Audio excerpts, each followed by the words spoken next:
আগামী 24 ঘন্টায় অ্যাকশন দেখবো, অ্যাকশন। সাল্লা বাবু ছিঁড়ে ফেলাইতে হবে কানকি। গুরু, এই মালটার একটা ব্যবস্থা করতে হবে। এর কথাবার্তা শুনলে মনে হয় কেউ গায়ে মরিচ লাগাই দিতেছে। ঠিক বলছস, ওর পিছনে লোক লাগা, চোখে চোখে রাখবি। আচ্ছা, নেত্রীর অর্ডার পাইলে ঠিক আছে গুরু। আচ্ছা হাদি ভাই, আপনি যে একা একা চলাফেরা করছেন, জীবন নিয়ে শঙ্কায় ভোগেন না কখনো? আমি আমার মাকে বলেছি যে দেখো, যিনি রাজনীতি করেন, যিনি লড়াই করেন, যিনি বিপ্লবী, যিনি সংগ্রামী, তার মৃত্যুটা হবে একটা সংগ্রামের মধ্যে, একটা রাজপথ, একটা গ্লোরির মৃত্যু। তাহলে এই শহীদের মৃত্যুই কি আপনার স্বপ্ন? আমি তো ভীষণভাবে প্রত্যাশা করি। আমি ছোটবেলা থেকে এই স্বপ্ন দেখি, অনেক জায়গায় বলেছি যে একটা তুমুল মিছিল হচ্ছে অন্যায়ের বিরুদ্ধে, সেই মিছিলের সামনে আমি আছি, কোনো একটা বুলেট এসে আমার বুকটা হয়তো বিদ্ধ করে দিয়েছে এবং সেই মিছিলে আমি হাসতে হাসতে শহীদ হয়ে গেছি।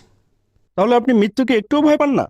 মানুষ যখন মৃত্যুকে ভয় পায়, আমি তখন হাসতে হাসতে আল্লাহর কাছে ভীষণ সন্তুষ্টি নিয়ে পৌঁছাতে চাই।